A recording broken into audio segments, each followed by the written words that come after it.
When other players get paid across the NFL, of course, it's newsworthy, noteworthy.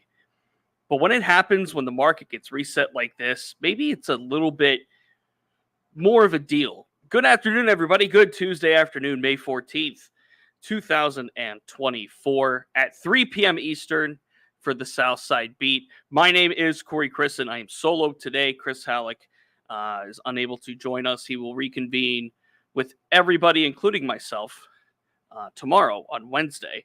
What's good, James says. Well, let me tell you what's good.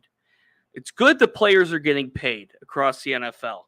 And last night into today, a couple of major deals were signed. Now, obviously, nothing's really impacting the Steelers here directly, but I think it's important to note the positions and the markets that are being set now and the precedents that are being set now by teams across the National Football League. When moves like this happen, of course, there's an impact, trickle-down effect.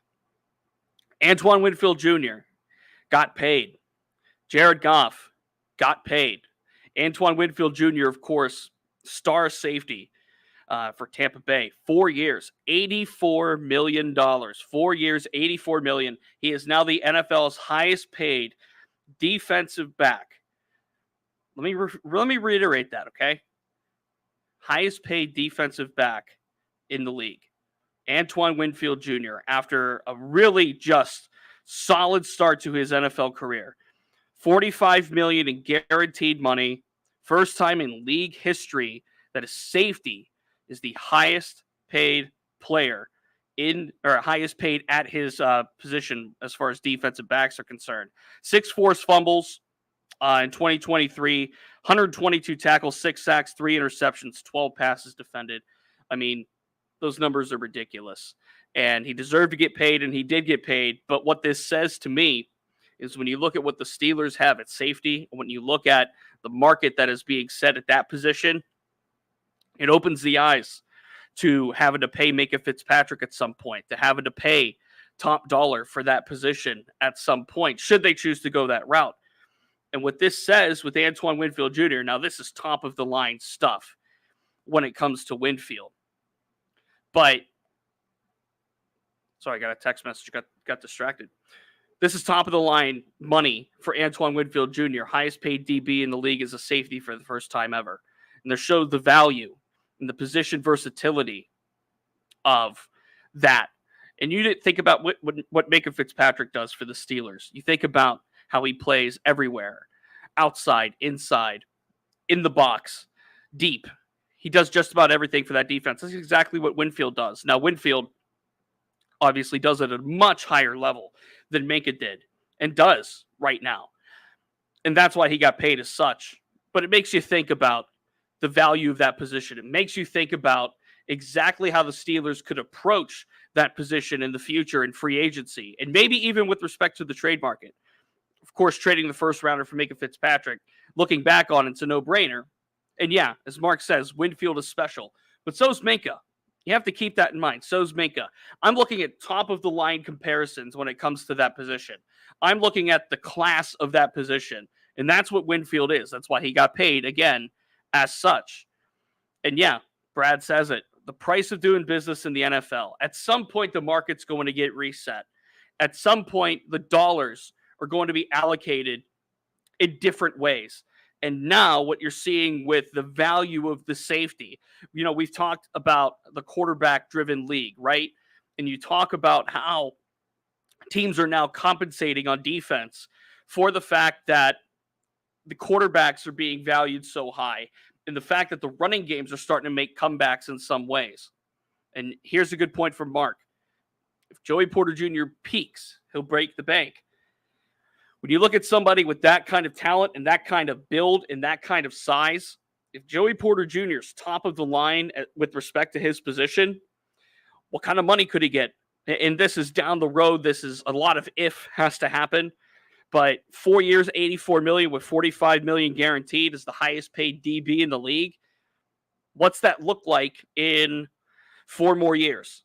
Or 3 more years, I guess. What does that look like down the road? Minka's production went down ever since Edmonds left. That's what Joseph says. Arguably agree. And, of course, he's dealt with some injury stuff too. So it's hard to put that value on Minkah without Edmonds, but also in a general sense from looking at last year because of the injuries. And really, because if you look at some cases with the linebackers being injured, of course, Holcomb and Alexander, when you look at Cam Hayward being injured, Minkah kind of had to play out of position in some respects. He had to be, put in the box more often, had to be put in the slot more often, couldn't really go do that kind of thing, that we're used to seeing him do when it's kind of just go make the play, right? It's the go make the play, go find the ball quotient that Minkah brings that is so invaluable to this team. And he couldn't really do much of that last year. So with the injury bug, with lack of depth in some cases, he had to play and be kind of anchored at certain positions. So, yeah, it's easy to say that about Minkah. I think there's also some schematic things that have changed around him as well that have led to that lack of production. And I think it's pretty clear to see that. Damon says, sounds like the Steelers need to win a championship as soon as possible before they have to pay Joey Porter Jr. Again, we're looking down the road, way down the road on at least Joey. And even if the Steelers wanted to hit free agency at some point, again, for a top-of-the-line safety, that's the price. That's the price. And, yeah, that monetary value is going to go up along with the salary cap, which keeps increasing. It's going to keep going up year to year. And that's easy to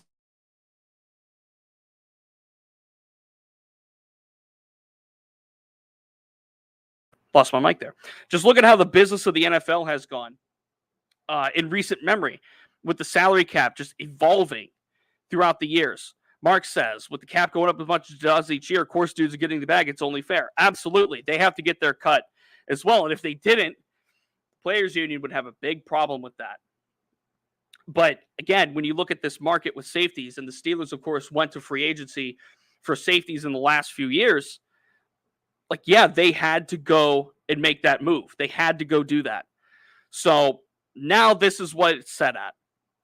Then you look at the quarterback position. You look at what Detroit just did in rewarding Jared Goff. 4 years, $212 million, $170 million of it guaranteed. He is now one of the highest paid quarterbacks in the National Football League. 4 years, $212 million, $170 million guaranteed.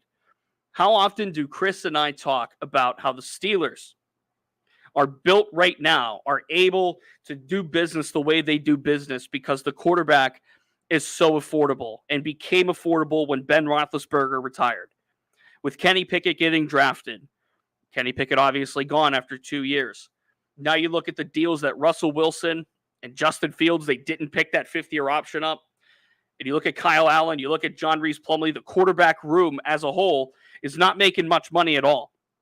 And the way the Steelers are able to function is because of that function, is because of that. Dark Donnie says, talk about overpaying. Is that an overpay? Really think about it. Is that an overpay? 4 years, $212, $170 guaranteed for Jared Goff. And Lori says Goff may not be elite.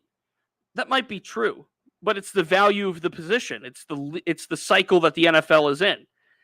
You have to overpay for a good quarterback, and Goff is a good quarterback. He was arguably the top quarterback in the NFC a couple of years ago and was really darn good again last year. And he led the Lions to the NFC Championship.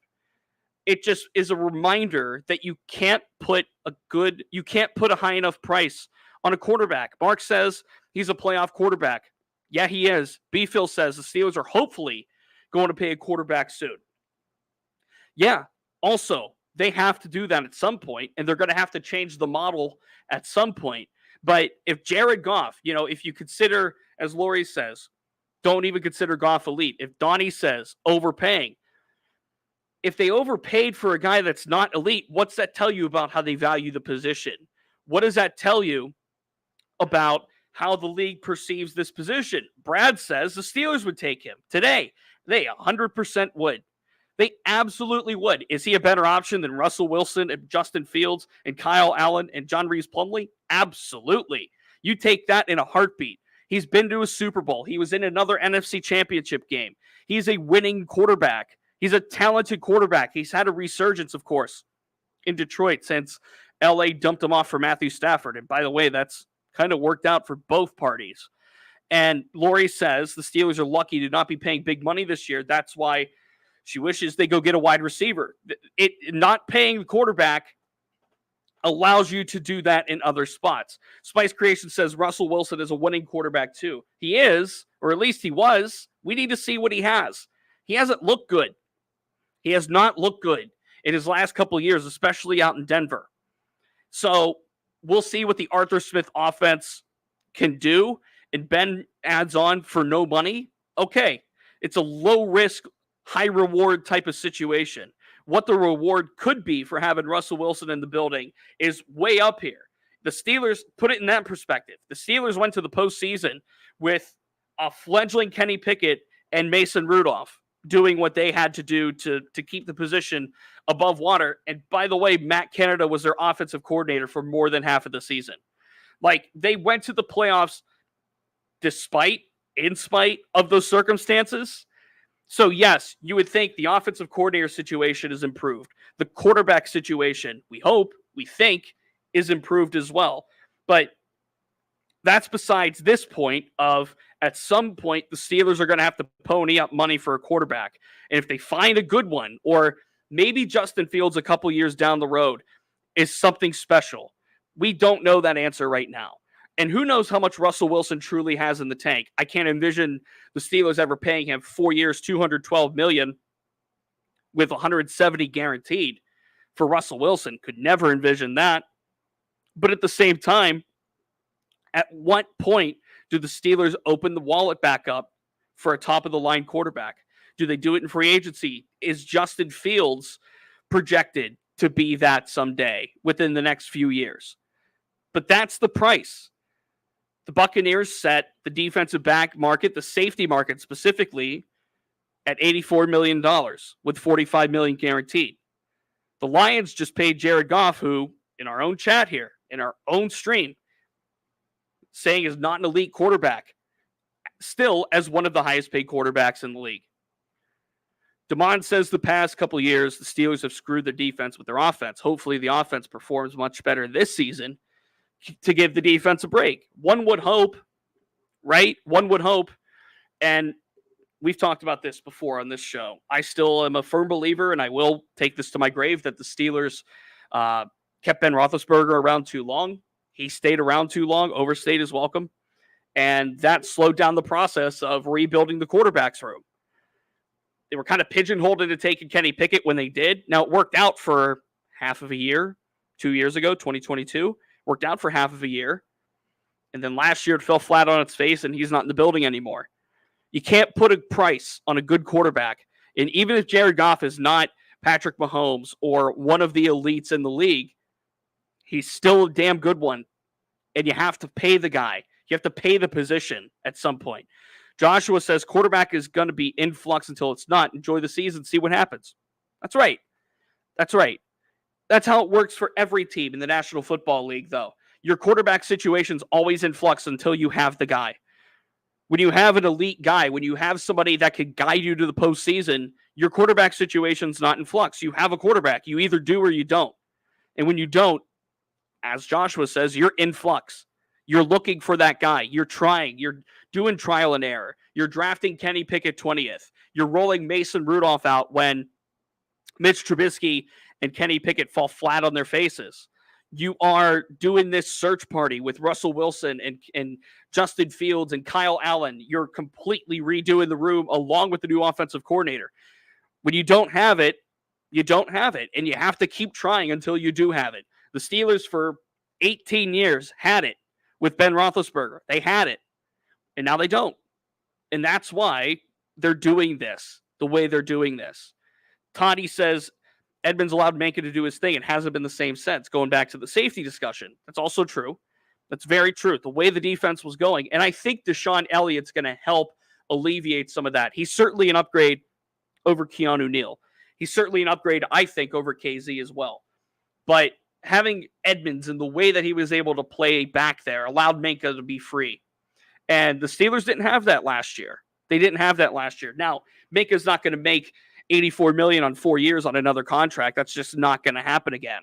But should the day come where Deshaun Elliott, Minka Fitzpatrick need to get paid, or they have to go back onto the market for a safety, then that's the price. That's the dollar value. That would have to be paid to get a top of the line safety. Now, would the Steelers do that? Who knows? But also, would we have been able to sit here 1 year ago after Cole Holcomb, Quan Alexander were brought into the building and Elandon Roberts were brought into the building and say that the Steelers were going to set the market in free agency at linebacker to go along with Patrick Queen? Would we have been able to sit here a year ago and say that? No. No, we wouldn't have. So just keep in mind all of that. This is the direction the league is going. If you remember some of our discussions that we've had here, it's not necessarily what we think the league's going to do. It's what the league is telling us it's going to do, right? We could sit here until the cows come home talking about what might happen. This is what's happening. Safety just got paid. Not an elite quarterback, as it's said here, just got paid. People in the live chat here, remember, we're live every Monday through Friday, 3 p.m. Eastern here on DK Pittsburgh Sports for the Southside Beat on YouTube. And then later in podcast form on playback for audio only. It's available on dkpittsburghsports.com. It's available on Apple Podcasts, on Google Play, on Spotify, and of course, right here live at 3 Eastern, Monday through Friday on YouTube. I'm Corey Crisan, flying solo today. No Chris Halleck today. And it's a good time to go to the chat. Get some questions in. It's a good time to do it. Joshua says, be here, be square. Tell that to Chris. He has some obligations to fulfill today, which is okay. Ben says the ramifications of that first half in Buffalo were enormous in hindsight. That end zone pick had massive impact. Isolated game, but of course, I know exactly what you're talking about. Michael says, devil's advocate, would you feel better if it was Adonai Mitchell and Van Pran instead of Frazier and Roman Wilson? We had this discussion a little bit in brief after the draft and even before the draft, talking about the weighing of these draft picks and thinking about, would you rather? Now, the Steelers could have had A.D. Mitchell and Frazier. Keep that in mind. I believe A.D. Mitchell, was Mitchell picked in the third round? I don't remember off the top of my head. Was Mitchell the pick after Frazier or the pick after Wilson? I legitimately don't remember. So somebody could please enlighten me within our chat. It's the beauty of having a live chat sometimes. You all are a huge help. Get your questions in. Good time to do it. We got about 10-ish minutes of show left, so feel free to fire away. The schedule comes out tomorrow. No word as of right now on what the Steelers are doing week 1, week 2, any week right now. Okay, so Mitchell was in the second round. So that would have been the pick right after Frazier. The Colts took him. That's right, because the Colts took Matt Gonsalves, tackle out of Pitt, in the third round. So thank you for that. So devil's advocate. Good question again from Michael. Would you rather have Mitchell and Van Pran or Frazier and Wilson? Now, Van Pran went in the 5th round, which was way later than I thought he was going to go. Van Pran went to Buffalo in the 5th round. Now, in hindsight, of course, the Steelers aren't going to reach that high. But at the same time, what if they went after, let's say it's even Jackson Powers Johnson or A.D. Mitchell? I think the question really here is, would you rather have A.D. Mitchell or Roman Wilson? And of course, you'd rather have A.D. Mitchell, but I would take Zach Frazier over any other center. I think they got the right center. And Mark says, I'll take Wilson. Here's the thing about Roman Wilson, too, is he gives the Steelers what they needed from the slot receiver standpoint, from a toughness standpoint, from a blocking standpoint, from a outside of the box score standpoint. He gives the Steelers all of that. Mitchell's a great playmaker. I don't want to downplay his ability at all. They needed a center too, as Bob said. Like, if they didn't draft Zach Frazier there, then what would they have done? They didn't do it in free agency. Yeah, maybe they would have taken one in the 3rd round, but then you don't get Peyton Wilson, maybe? Like, I'd have to go back and look at the NFL draft order. I think this is a good time to do that. Let me pull up the NFL draft order because I love this question. I love the debate. I love the if-then scenarios that could get played out. So the Steelers took Frazier at 51. The Colts took Adonai Mitchell at 52. Let's see interior offensive linemen that went after those picks. And spoiler alert, Caden Wallace at 68 out of Penn State, at 68 to the Patriots out of Penn State. Isaiah Adams out of Illinois at 71 to the Cardinals. Cooper Beebe, guard out of Kansas State, 73 to the Cowboys. Still scrolling. Delmar Glaze out of Maryland, 77th. Seahawks took UConn's Christian Haynes at 81. And the Steelers got Roman Wilson at 84. The Browns took Zach Zinter out of Michigan at 85. Dominic Puny out of Kansas went to the 49ers at 86, a guard. After that, up until Peyton Wilson, no other interior linemen were taken. But you listen to all those names, and the Steelers weren't looking at any of them. They weren't scouting any of them that we know of. This was what they were going to do all along. There were no discussions about, or at least meetings. I can't say discussions. But there were no meetings held with any of those other players that were just mentioned. So I think it's safe to say with Frazier and Wilson, the Steelers feel that they did right by them. They did right. Tenchi says, I love the players we got. We get the best we get the best grade in the whole draft. Depends on where you go, but yeah, largely pretty highly ranked.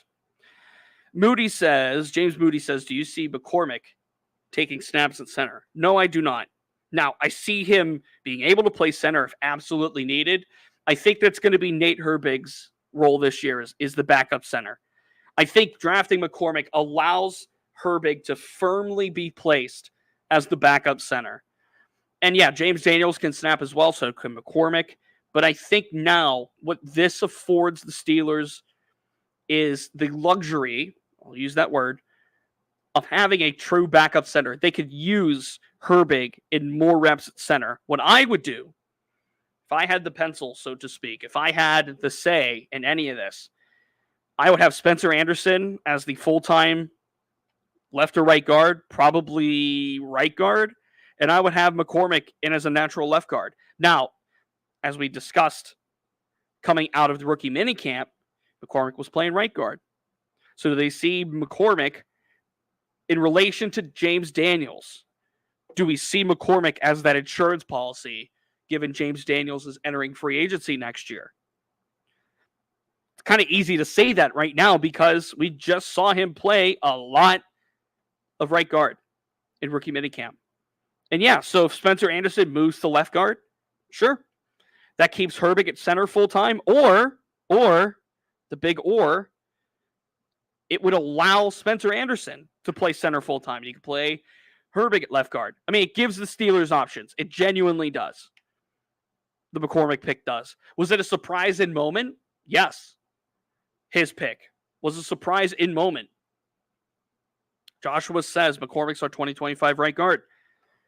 It's very possible right now. It's very, very possible right now that McCormick is the 2025 right guard. Depends on what happens with Daniels, depends on the money, depends on a lot. But at minimum, what we could sit here and say in the middle of May in 2024 about 2025 with Mason McCormick is that he is an insurance policy. He's a just in case they need him. And just in case scenario XYZ happens with James Daniels. That's what this is about. More questions, please. We love that. Great question from James. Great discussion point. And as James brings up, I like Herbig as the backup center. I think that's a good spot for him. I really do. He took backup snaps at center last year. He took snaps at center last year when Mason Cole was struggling, when they needed to figure out that position, so to speak. He took snaps there. And yeah, he could play the position pretty well. So I also like that. Who will be the backup center, Damon says. Very important to have one established. Worry about Zach Frazier getting hurt near the end of the season, especially because of the broken leg. He swears he's healthy. He swears he's healthy. On draft night, I even said, I was the one asked the question about his knee. saying, hey, man, you got hurt late in the season. It was a pretty ugly injury. Like at the NFL Combine, when it was offensive lineman interview day over in Indianapolis, I was one of the, I think it was only Steelers media, to be honest. It was maybe a couple like Tampa Bay or other reporters covering other teams, like maybe two, but it was largely Pittsburgh media. We waited almost 2 hours to speak to Zach Frazier at the NFL Combine, not because of Frazier, but because of teams wanted to see his medicals. Teams wanted to vet both of his knees, not just the injured knee, but both of his knees coming out of the Combine. So teams did their homework on him. The Steelers certainly did their homework on it. And he said, draft night, I asked the question, are you healthy, basically? And he said he's 100% healthy. So I don't think he's concerned about the knee. It doesn't sound like there's concern about the knee. But again, when you have that kind of history, you never know. You really never know. John says, any surprise cuts this season? I don't think we'll see any surprise cuts. I put that in air quotes until training camp. I don't think we'll see any of those until Latrobe happens. I'm really curious about the defensive line and the wide receivers room. This is plural. Like we talked yesterday, Chris and I did, about DeMarvin Leal and Isaiah Loudermilk. Are either of those guys on the block? What about the receivers room? I don't think Calvin Austin is on the block, but like Callaway, some of that end of the bench depth at receiver, I don't know on that spectrum. Any other cut candidates that might be a surprise? Mark Robinson certainly is. I mean, where does he fit? Queen, Wilson, Roberts, Holcomb. Where's he fit? There's nowhere for Mark Robinson to go right now. John says, is there a chance Spencer Anderson starts camp as a starting center with Zach number 2? Great question. I don't foresee that. I don't think, number one, the Steelers would use the 54th pick on a center if they didn't plan on playing him. Number 2, I just don't think Spencer Anderson has gotten enough reps in as a true center. He was more of a guard last year, and I think in some special teams scenarios, he was at tackle. He's not a true center. He can play it, but he's not a true center. So I don't see that in the cards for him right now. Crazier things have happened, though, right? Crazier things have happened, but I don't think that happens. Unmitigated Disaster says, do you faith Corey Trice could ever stay healthy and develop into a starter?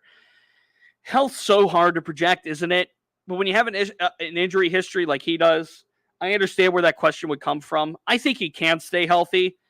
I think he can develop into something. I don't know about developing into a starter. Like, I understand he was a 7th-round pick largely because of his health and because he had a bad knee injury. A couple of bad knee injuries, actually. But so did Peyton Wilson. And Peyton Wilson was drafted in the 3rd round. It was a top 100 pick. Like, I think it's easy to forget 6th and 7th round picks, especially in the 7th, are picked there because they're missing something. They're missing pieces of their game that need to be developed. There's something there that makes them stand out and makes them NFL caliber players, but also there's something there that doesn't click, that doesn't exactly make them that kind of caliber player, or else they would be 3rd or 4th rounders, or 2nd and 3rd rounders, or 1st and 2nd rounders, or 1st rounders. Like Peyton Wilson had the knee injury history as well at NC State, but he was a college football defensive player of the year last year. He was so good at NC State. Turn the tape on. I can't count on Corey Trice developing into a starter right now. Could it happen? There's always potential. Always potential. But 7th round picks are kind of like priority free agents. You kind of like, you pick him so you don't have to get in the bidding war for undrafted free agency. Same with Spencer Anderson. That's also why they drafted Spencer Anderson, like for versatility along the offensive line, but also because they value that kind of thing, so they didn't have to get in a bidding war with Team Y over his services. Pretty simple. So no, I don't see that. Joshua says, can Mark Robinson be an edge rusher with his size and speed? We all know he's a liability in coverage. I think that's a likely route for him when the time comes for training camp. Like the edge depth behind Watt and Highsmith, Like having Marcus Golden there last year was awesome for that room, and having him to help Nick Herbig develop was awesome. Like having him as a fourth edge rusher, maybe. I think he's certainly more likely to move to edge. Remember last year the want for Nick Herbig to move to inside linebacker, that lasted about 5 seconds before Terrell Austin and Nick Herbig shot that down. I remember that. I believe Wilson had the knee issue in high school and college. I believe it was twice that happened. And he did have shoulder issues. Any chance an undrafted free agent makes the team over a late round pick? Asked John. I think Edwards, the running back from Georgia, has a really good chance at making it. I think the running back from Georgia, Edwards, has a really good chance at it. I'm really curious to see how he looks in training camp. Good stuff today, everybody. Thanks for joining along for this 30-minute program. We appreciate you. Chris will be back tomorrow. Tomorrow is schedule release day, but we won't have the schedule tomorrow. We'll have it tomorrow at 8 p.m. We'll have it for you Thursday right here on this program. So to find out what that schedule is going to be, you're going to want to stay tuned to DKPittsburghSports.com and our feed. If you have not downloaded the app, please do so. It's 100% free on the Apple App Store and the Google Play Store. Download it, subscribe. If you have not yet, we appreciate that as well. But those notifications for your favorite teams are 100% free to sign up for. You don't have to have an account to find out any alerts from the Steelers or any alerts from the Pirates or the Penguins or any of your favorite team based in Pittsburgh. We do all that for you. And yeah, Bob says I want the schedule now. I don't want it to be released at 8 p.m. I want it to be released at high noon when I'm good and ready.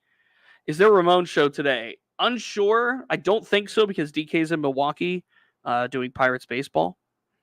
And yeah, Randy says it here. The app is amazing. Take Randy's word for it. The app is amazing. Super clean, super easy to use, super functional. It's really right there for you. Thank you all for joining. My name is Corey Crisan. This has been the Southside Beat on a Tuesday. We'll talk to you tomorrow. Cheers, everybody. Have a great day.